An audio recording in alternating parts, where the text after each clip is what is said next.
So let me introduce our last local speaker. Paul Swearengin is a host, an author.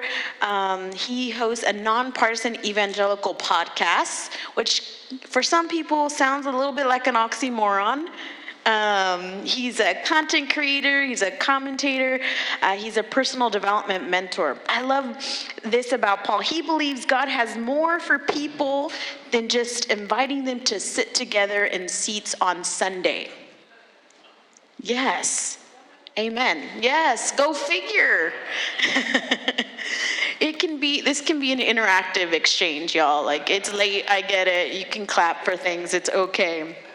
He says, when true virtues of Christ are in action in a city and region, the city will be a better place for its citizens to live. Paul encourages all followers of Christ to put those beliefs into action for the welfare of their city, state, region, and the world. Let's welcome Paul.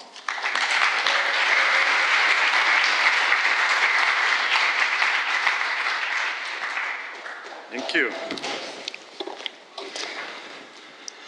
Well, a woman contacted Jesus on social media.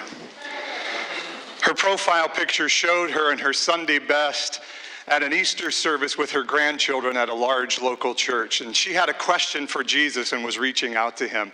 She said, Jesus, what must I do to be a really good Christian in this evil world? I want to know that, my Lord and Savior. His response came very quickly because Jesus was already at his device uploading some pictures from an event he had been to earlier in the day with his team and some families at a neighborhood park. Why do you call me Lord? He asks in his text response. She said, well, that's the name I've used for you ever since I said the sinner's prayer as a little girl. If you had been with Jesus at that moment, you would see that he got a little glassy-eyed, his heart going out to this sweet woman. He knew she had a sincere desire to know that he approved of her. Well, in this evil world, he typed, if being a good Christian is about what you do, then I have some suggestions for you. He took a moment. He knew her anticipation had to be raising very rapidly. He says, a really good Christian must adamantly oppose abortion and vote for pro-life candidates, even if that candidate is unqualified for the job and will not be very good at the post to which he or she is elected. A really good Christian must post things on social media about the dangers of gay marriage and keep their children and grandchildren from watching secular media. A really good Christian must be a strict constitutionalist, a strong supporter of the Second Amendment, oppose all taxes, display a love for country by standing at attention always when the national anthem plays. If you have an American flag pin to wear, that's great, or one that has a flag and a cross is even better because that will show your dedication to me as an American. Yeah, you can laugh at that. Having finished, Jesus hit the share button and sat back to await her response. At her kitchen desk, the woman smiled, so excited she could barely contain her excitement as she responded, all of these things I have done all my life. The smile drained from Jesus' face. He began to type the white letters on the dark screen, contrasting sharply as he responded again. He said, if being a really, really good Christian is about what you do, I have a few more suggestions for you. He said, go and stop a young woman at the local abortion clinic from having an abortion by pledging to pay all her health care costs and the baby's health care costs. And pledge to take care of child care for her as she completes her education. Then go to a local farm and work the fields with the field workers and get to know their stories. Then I want you to meet a gay married couple in your town and start to love them as you love your own family. And visit a local African-American church and accompany a woman from that church as she visits her young adult son in prison, falsely accused but with no hope for parole. The cursor blinked after Jesus shared his response. He sat in an awkward, elongated digital silence, awaiting those 3 dots to pop up that would show the woman was typing. But instead of words, all he received back was a frown emoji.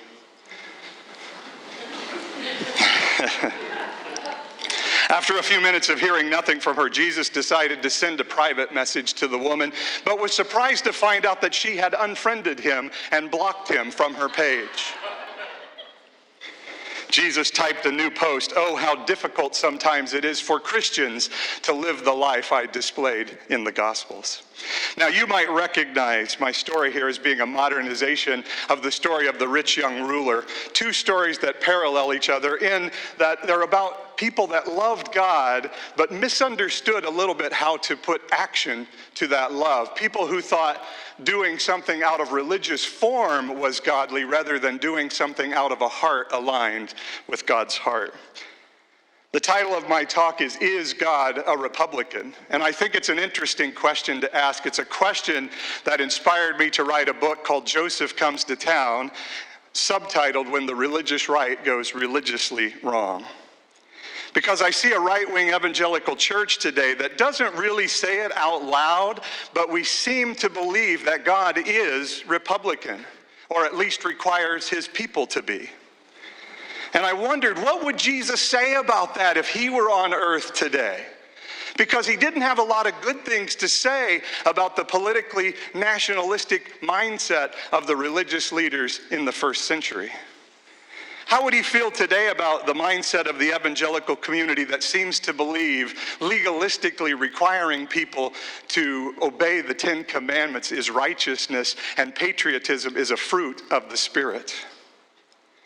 How would Jesus view an evangelical Christianity today that complains about the immigrant but takes no responsibility to follow the command of the Bible to care for the foreigners in your land, particularly those foreigners who we made a deal with to turn a blind eye while they provided cheap labor for us? How would Jesus view an evangelical Christianity that seems to want to go back to a 1950s America that wasn't so multiculturally confusing? Ignoring the model that Jesus showed us to sit with the marginalized woman at the well, even though she didn't share his heritage nor his religion. How would Jesus view an evangelical Christianity today that protects our elected officials at all cost and curses those other ones and curses the institutions of our culture?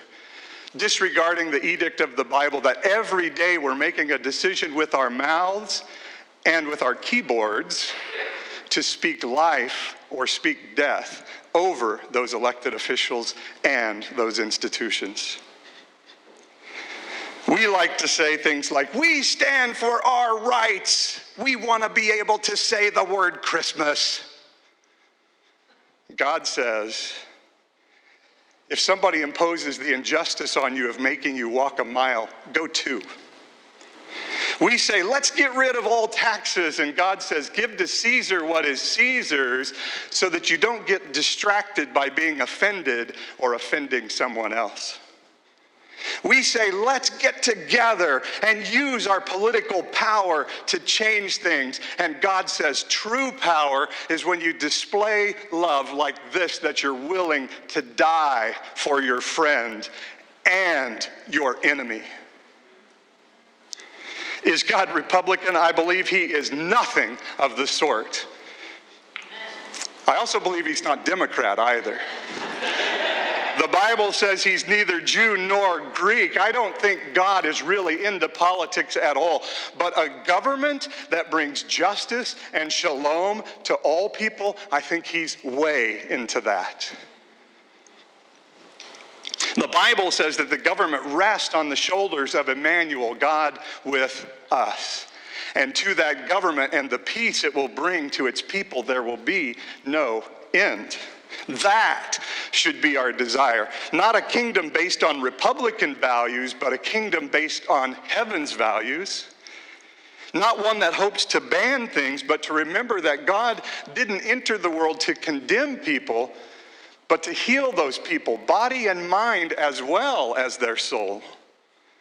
Our desire should be that there are no unwanted pregnancies, no unwanted or uncared for children, and no unwanted people at all.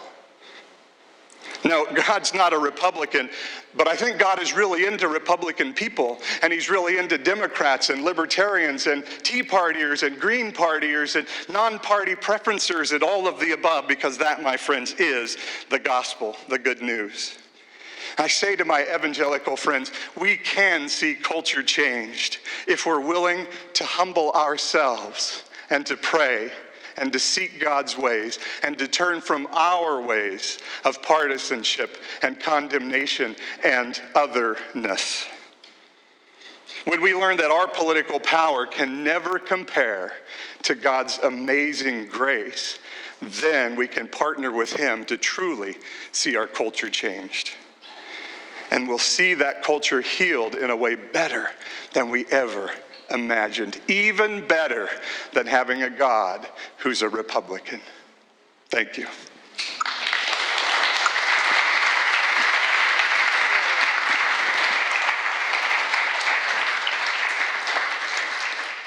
That was some goodness right there. Too many tidbits, too many tweetable tweets. Loved every minute of that. Yes, I think that's so empowering for a lot of